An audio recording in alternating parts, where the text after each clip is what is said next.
Hello, We Global. This is Roxana Damas, the founder of Women's Economic Empowerment Global Live. I am so excited to be with you here today to finally kick off 2020. And I have one of my favorite people in the world here with me, Miss Zoe Flowers, and I'm about to add her to the screen. So you all might remember her from being the Mistress of Ceremony online for 2019. So Zoe, how are you? I'm great. I'm great. Glad to be back in the Mistress of Ceremonies seat for 2020. Glad I made the cut. Yeah. I'm so excited you came out again. I think last year we did this last minute, but I don't think we could have chosen a better person who would just enjoy doing this online and who has the knowledge and the background to really jump in and do this kind of work. So thank you for doing that, by the way. Yes. All right. Well, before, we fully kick off with this session, it's kind of last minute planning, but I want to be of support to you, not only as my girl, as a friend over here, but also just in general for our community, and people have been asking questions. So I do want to start with a little bit of guidelines and just kind of ask everyone to be reminded that this is a global platform. Our vision is to be in contact as many countries as we possibly can, culture, social classes. We are working the intersections. So as we dive into 2020, and I've learned a lot of lessons in the last 3 years, I want to ensure that everybody knows that having difference of opinions and having, different religious backgrounds, language, political views, all of that is all part of the beauty of being part of this world. So we just want to honor that and understand that we're here to talk about economic empowerment. We're here to talk about leadership for women and really having this wellness and the best life that we all can have and supporting that. And I think at least at that level, most of us are in agreement. But I know that there's other things that we may not be. So I am going to ask from the bottom of my heart that we all try to really separate those things and that we have a chance to chat if there's an issue so that you can continue participating. We really want to have you on board. We need diverse voices at every level to truly create impact. This is what we're asking of the world. This is what we're asking of men to do. This is what we're asking of all the different structures already in place. And yet as women, sometimes we come in and we do the exact same thing, if not a little more vicious sometimes. So, sending lots of love and light to everyone around that and just trying to remind us all to be respectful, to be able to be open to differences and being okay with hey, if we don't get along about this, that's fine too, but let me focus on my part.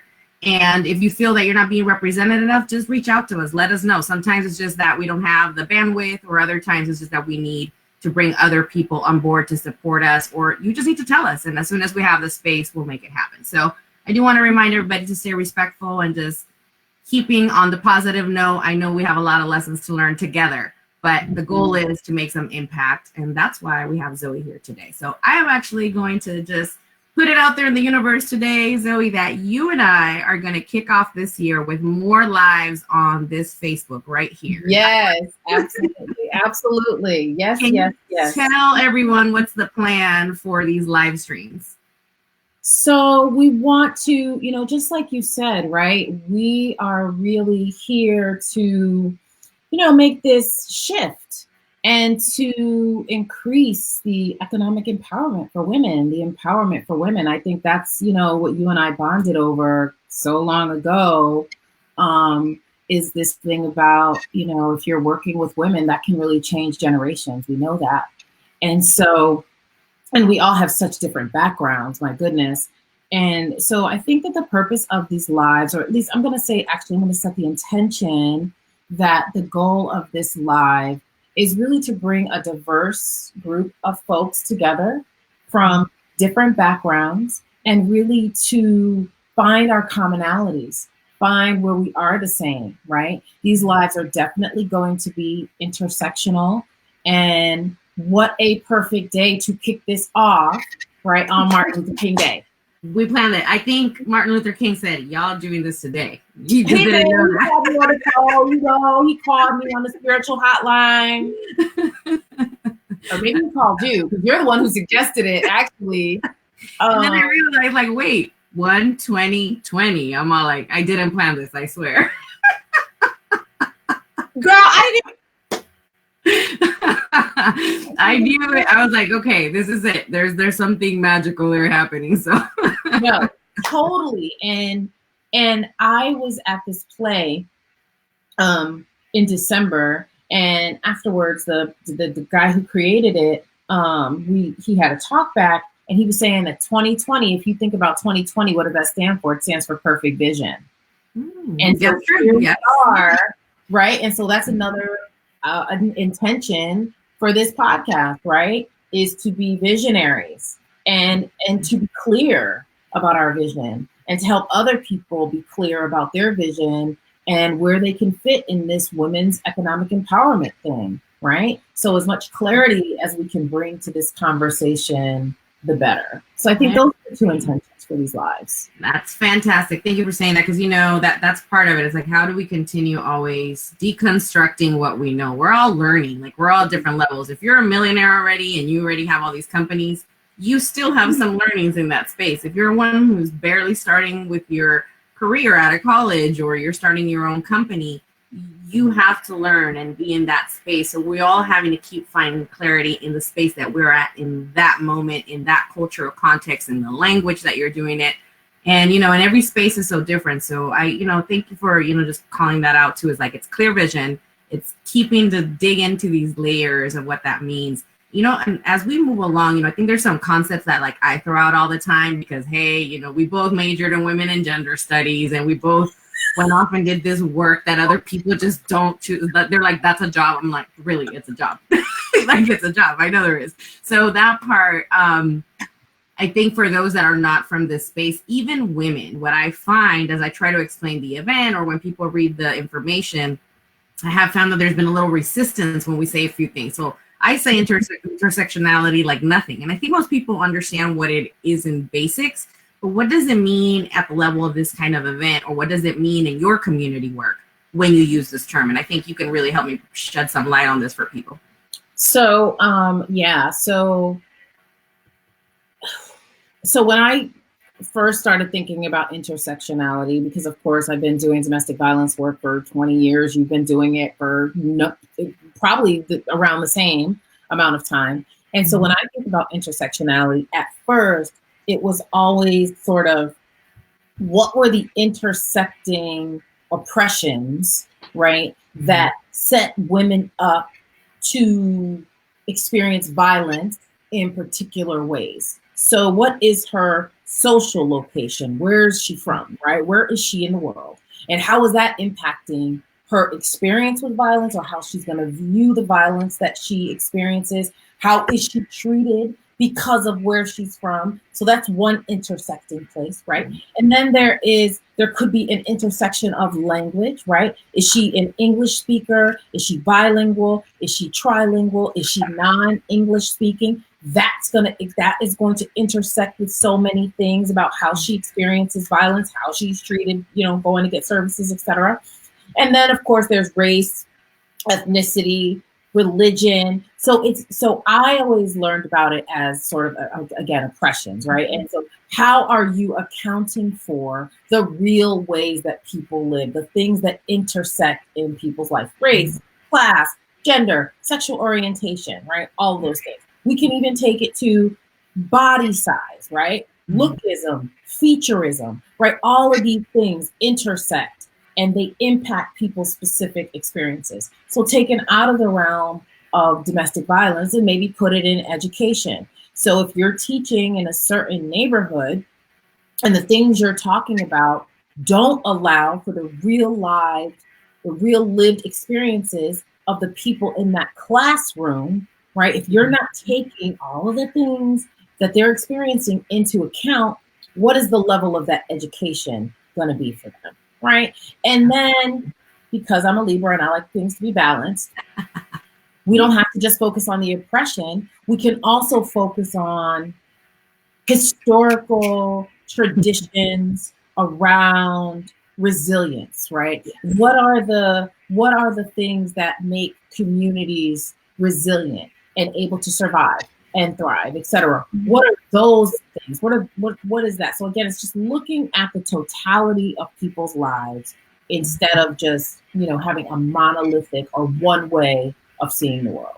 Absolutely. Thank you so much for saying that so wisely. Thank you. You know, I find myself, especially in my work, in, you know, business and other spaces that are not traditional to what we did before full time, right?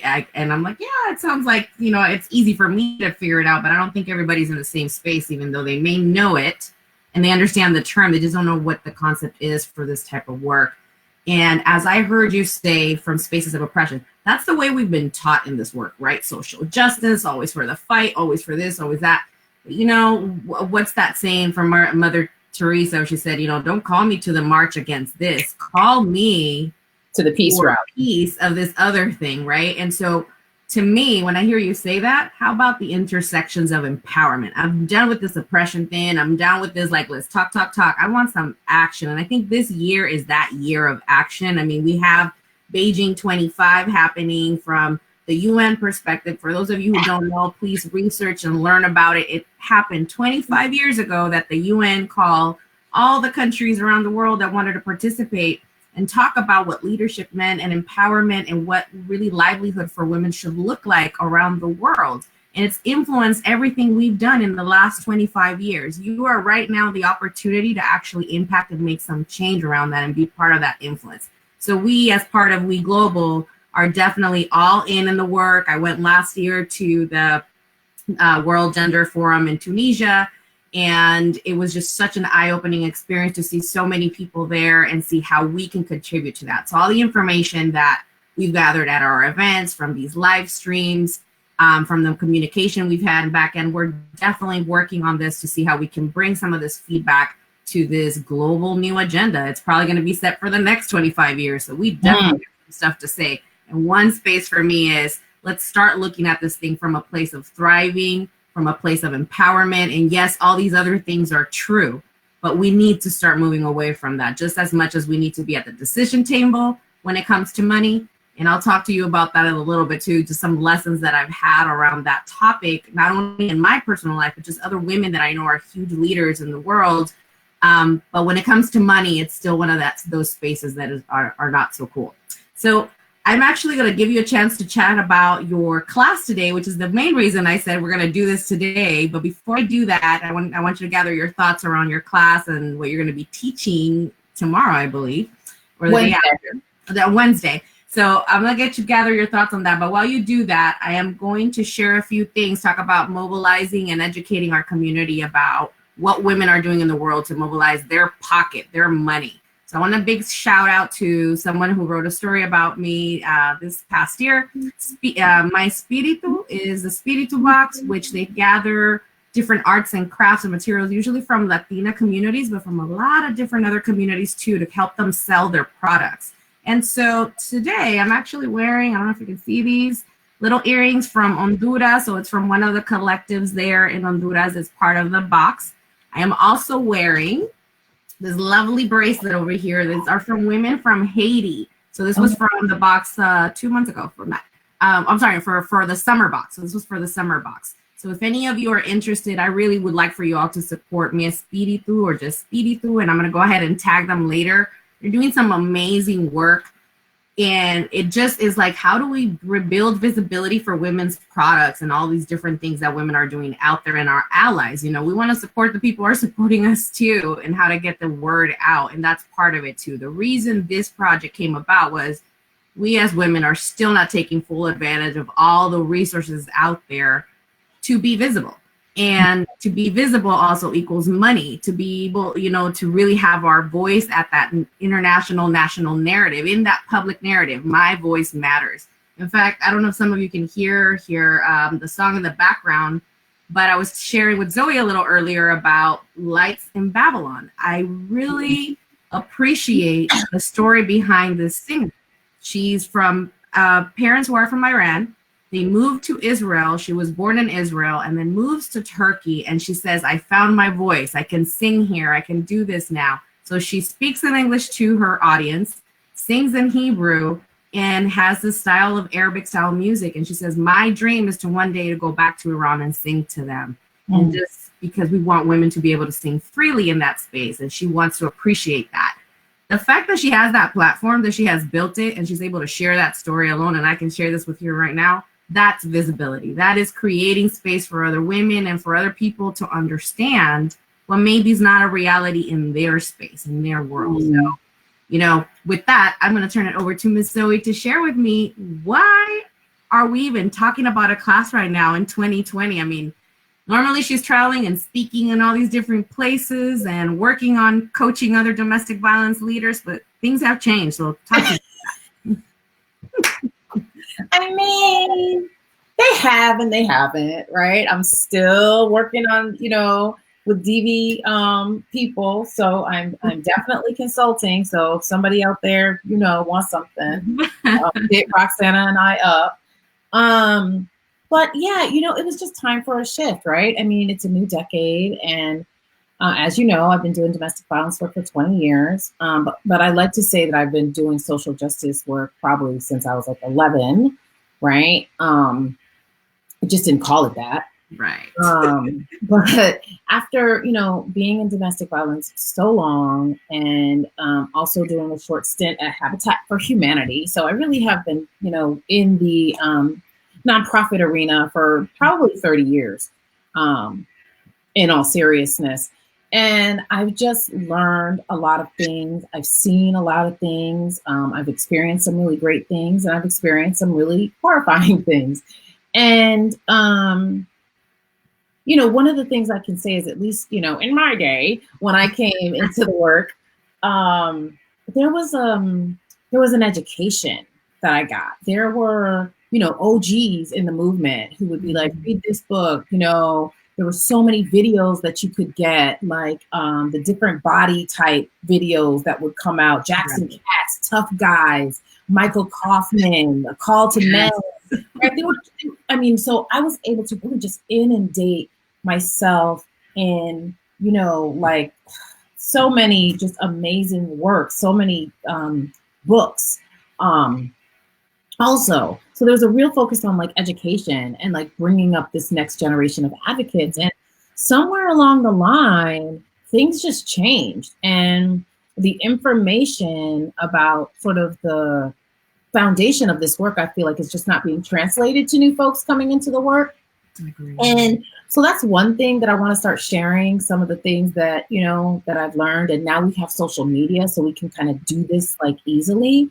And then the other piece of it is this, this thing about healing the healers, this thing about self-care that we talk about and don't really do, or we don't do it whole, or we don't. My homegirl Dayanara Marte has some work coming out where she's talking about being accountable as a so-called advocate, as a so-called healer. There's no levels of accountability in this work.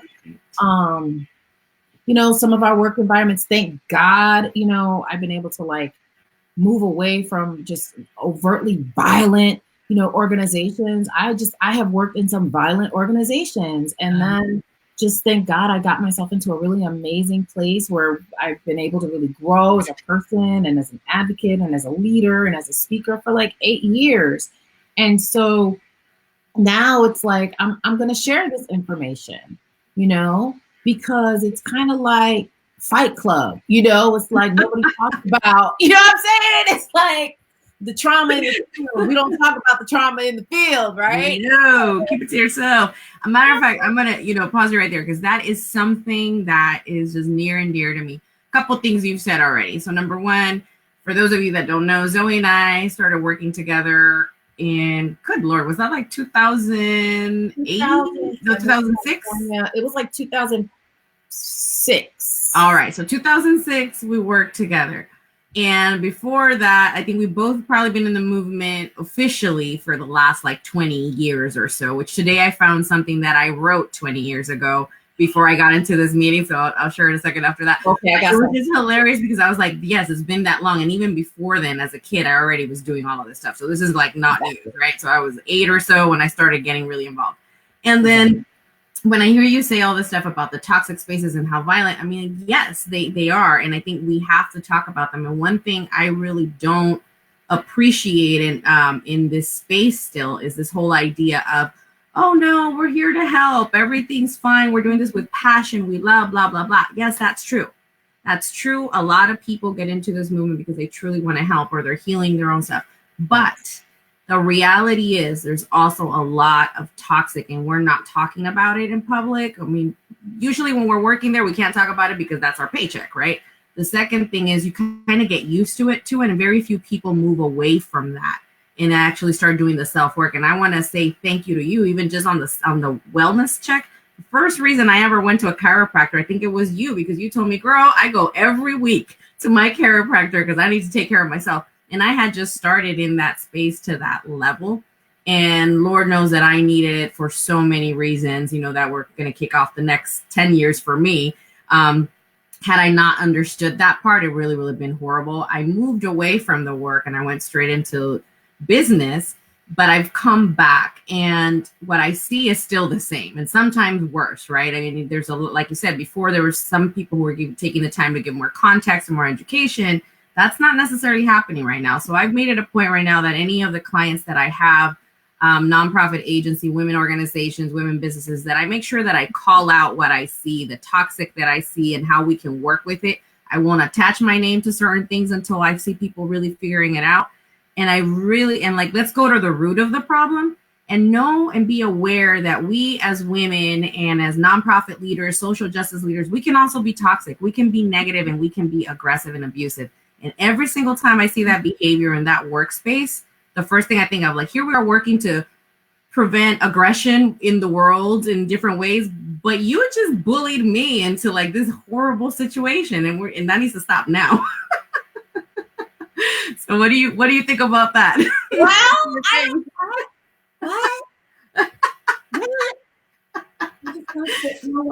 you know, in the workspace, it's just like I see that. I see people bullying others at work, and you're saying we're here talking about domestic violence and child abuse prevention, all this other stuff, but you're doing the complete opposite.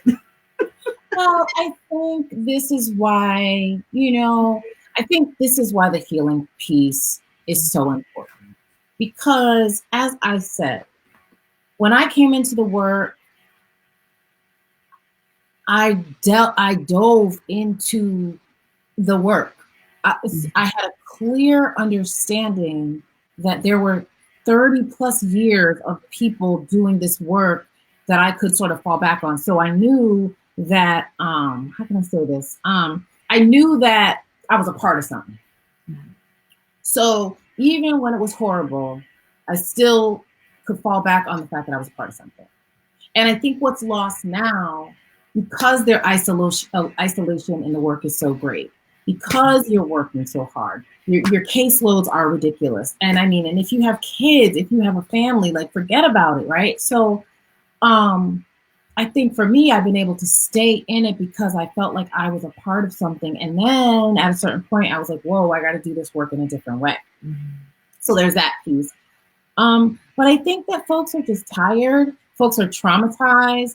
I think that, this self-care wellness conversation is very new. This is not a conversation we were having when I joined the work, and when the conversation about sort of healing the healers and all that stuff started coming. I mean, that was like 10 years ago, maybe 7, really. And so, many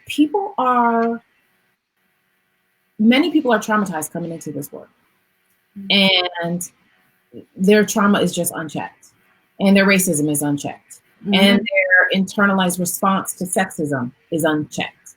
And so these things just play out at work. Agreed. They just play out at work. I mean, you remember I used to say about, girl, I always got in trouble. I'm like, what do you mean there's no checks and balances here? I got to tell you, I got told real quick what I shouldn't be involved in. Example, Roxana, that's just the way it is. I remember being a young advocate at your age, trying to just, move things and shake things up, but that's just the way it is. So I didn't believe that, and I left and I started doing my own business because I don't believe that. I don't think that's the way it should be. I know that we can't change everything overnight, but, I think one part that people forget is that the nonprofit, and I like the title that you gave your masterclass, because nonprofit, sadly, as much as it is social change, and some organizations are super grassroots and it's all volunteer based and all of that. So there's that one model, right? But then when you start moving into the nonprofit space where they've been around for a long time and all that, they are a corporate structure. they function like a corporate structure. They need money to function at those levels. And you have these very conflicting conversations outside of the nonprofit world talking about, well, someone shouldn't be making this kind of money if they're working in a nonprofit space, and it shouldn't be operating in this way. And there's a lot of that. And then internally, there's also a lot of nonprofit leaders that don't feel they deserve as nonprofit organizations to have money when their work is like saving lives, you know, and it's becoming this like way that really everybody looks to. Like, for example, when the domestic violence shelters shut down, when we had line item veto here in California for funding for the shelters, we closed a shelter a week, and it was my job to figure out what to do with these shelters that were shutting down to get people transferred and document all that stuff. And so what really happened with that is like, okay, you can't really function. And then your community's used to having the shelter with you. And now you don't have this one thing, and everybody's asking why. Well, it's not sustainable. So we've created this financial space where nonprofits operate within the economy that we have now, within capitalism. But it's really this really catch-22 of like, when the companies are down and there's no money to put out there, it can't support it. The government can't support, same thing. These are people that are making their livelihoods off of this, right? So within that, you have your regular like financial structures that I think a lot of us internalize that we can't be part of this money conversation. So that's one thing I hope we can shift here. Second is that we look at what you're saying is like, we're taking this in, we're taking this home, and some people are not doing so well after this. I'm talking major health issues. I'm talking about lawsuits. I mean, like, there's some ugliness out there. And can you tell people 3 things to expect from your class, just from this brief conversation? Because we could go on forever about what we've seen, but where do you see this? Like, what are your top 3 things that you think people are going to get out of your masterclass? Yeah. So I did do an interview on Saturday, and I sort of talked about these sort of, what I'm doing is I'm taking people on a journey. So this first conversation, because I usually don't talk about survival, and I don't like to use the word surviving to thriving either, because I just feel like it's overused now. But I'm really taking people on a journey, and we're starting at the survival conversation because a lot of people are in survival mode, period. Like, they're working in these nonprofits, and at any time they could be on the other side of the hotline. They could be looking for shelter, right? They could be working for a homeless, and one paycheck away from homelessness themselves. So one of the things that I'm going to be talking about is just, how do you survive this thing? That's this first conversation that we're having on Wednesday. And I'm going to share a little bit about my experiences, but I'm going to talk a little bit about sort of what happens to us and how we change and how our brain changes and all of that after doing this work. I want to hear from other people who are in the master class. I want to hear from them about their experiences. And then I'm going to share some actual exercises that folks can use themselves, that I used on myself to get myself through, that I now use with my healing and wellness clients, that I share with people when I'm doing workshops and things like that. I'm going to share those things sort of on this call. So I'm really laying out sort of the framework for the field, right? So what's happening in the field? What does it look like? So they're going to get those 3 things from me, right? An overview of the field, tips and tricks from me, and then just affirmation, right? Like, I see you, like, I get it, I hear you, right? So those big things are sort of in the first conversation. And then the second conversation, we're talking about going from self-care to soul requirements. So soul requirements is a curriculum that I developed, and it really helps people to see why they're doing the work that they're doing, right?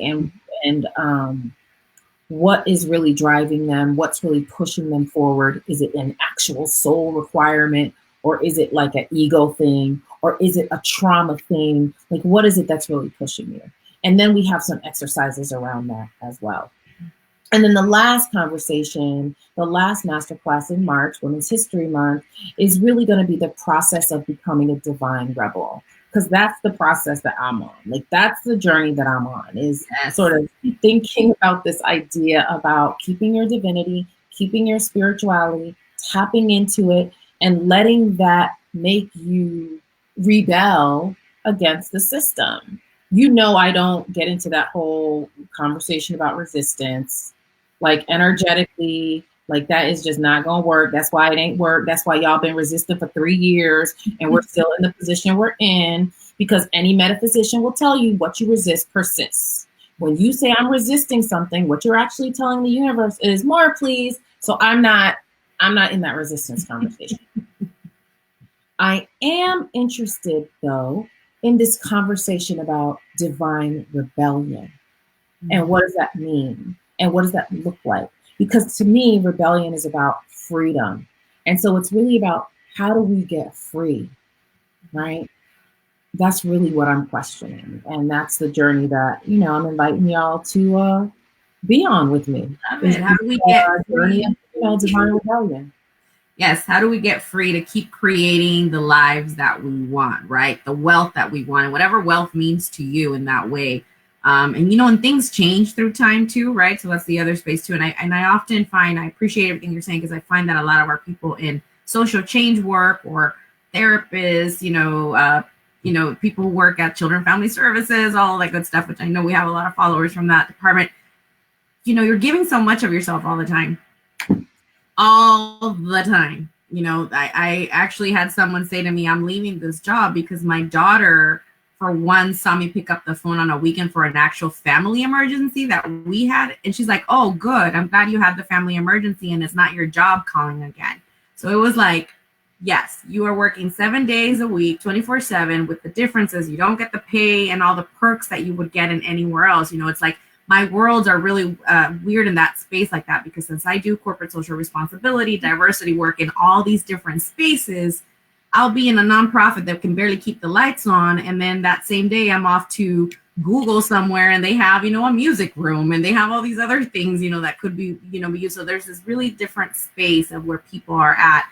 And when I see that in our workers, it's like, here you are trying to motivate people in some of the worst spaces of life, in the worst emergencies, and you can't even motivate yourself. Sometimes I'll walk into rooms and I'll see other domestic violence liaisons in the room, and I'm all like, you're supposed to help this survivor? I'm kind of worried looking at you right now that you need to go get some help. Your attitude adjustment, all these other things that need to happen. And I'm sure it has to do with bad management, burnt out, money, lack of structure and operation. Talk about technology too. Like, people don't want to use it. I'm like, if you're a nonprofit and you're suffering for money and you don't have a lot of stuff going on, get to the technology, because that's going to take away a lot of the time you spend on little things. So maybe this money and time and wellness and self-care can actually happen. So there's so much to dig into there. I'm just so excited that you're doing this. Can you tell everyone where they can find you, and where's all this class going to happen, and the cost and all that good stuff?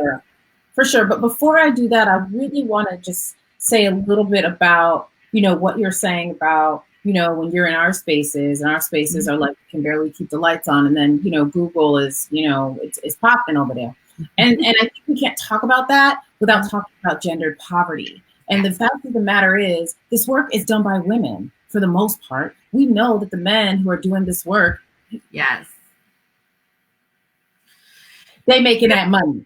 Okay. Right. Every time. So we just want to say that, right? They're making that money. And there are a few of us that are doing well in the work. But the fact of the matter is, no different than teachers, no different than social. These are jobs that are typically held by women. And so this is why they're going to be paid less. These are jobs that focus on, they're not just run by women, they focus on women's issues. And so they're not going to make the same money as Google, at least right now. That's right. Well, trust me, there's a lot of us working on the other side.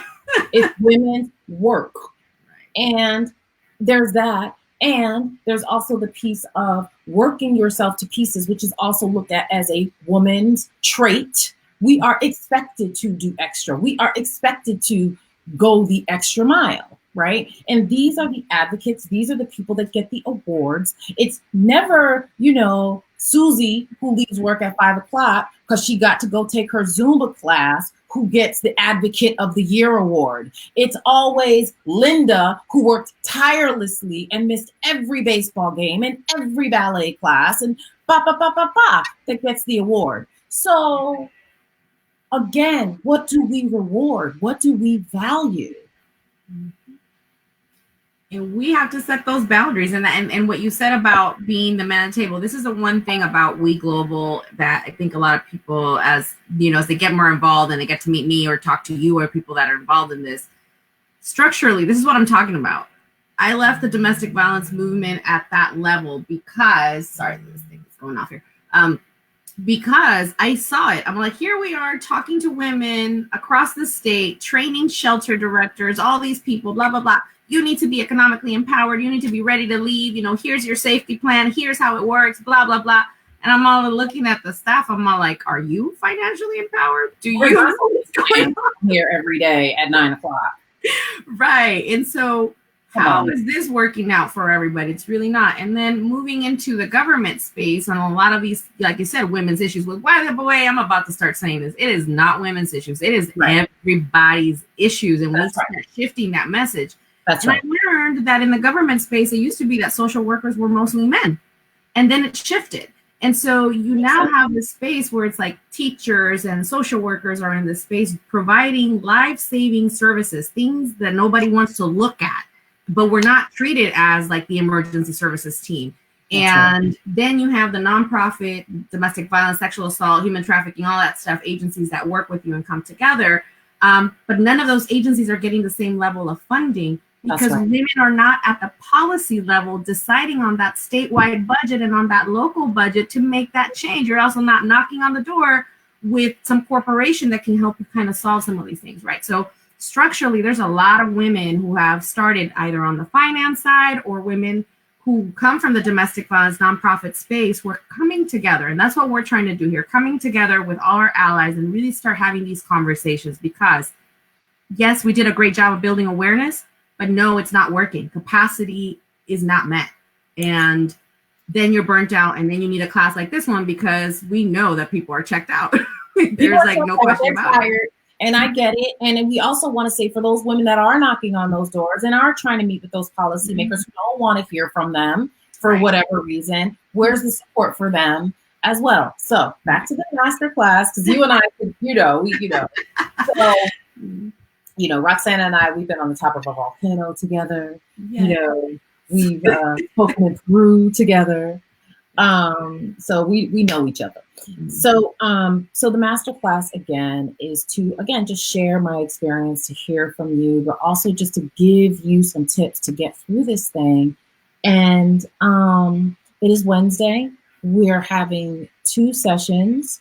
The first one at noon Eastern time, and then the second one is at 7 p.m. Eastern time, just so we can accommodate for people's schedules, because again, we know people are working, right? So, it's going to be a fun conversation.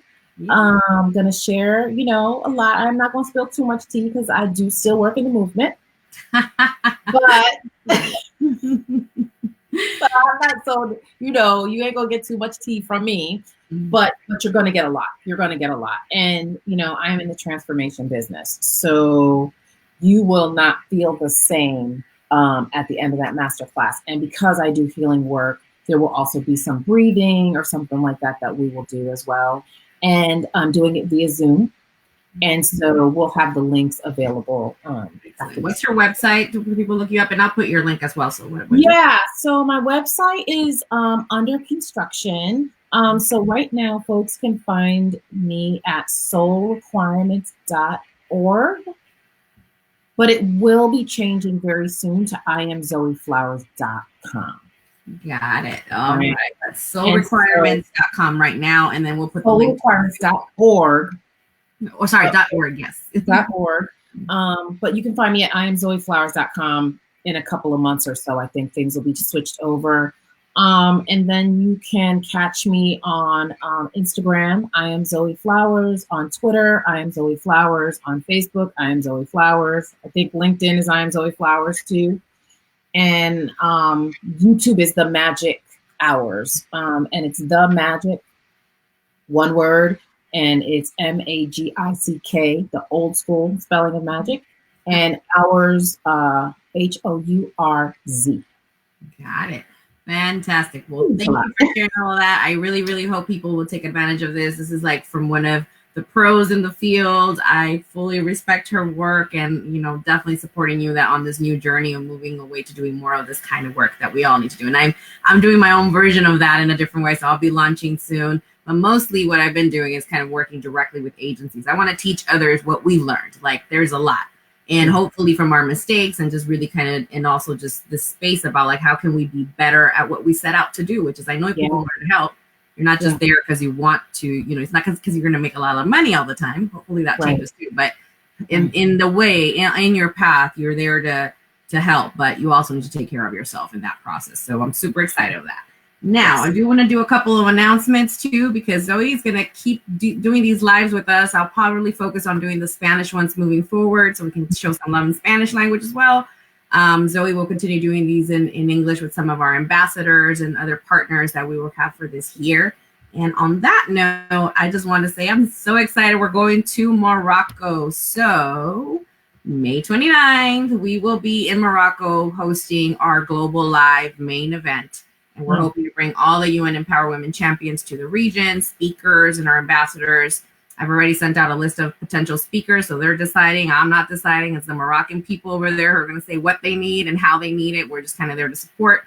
And we're going to bring other people involved, obviously, as the time goes along. So if you want to be a sponsor, if you want to have a table, bring your products, we're definitely going to open that space. If you've never been to Morocco and you want to go check it out, please do. I'm sure you're going to have loads of fun over there.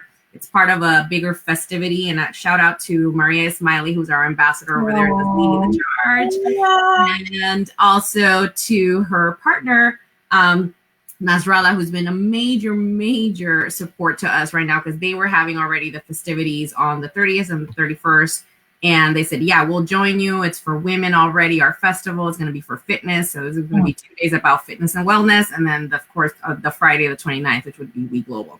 So we'll definitely do that. So stay tuned. We want you to sign up and join us.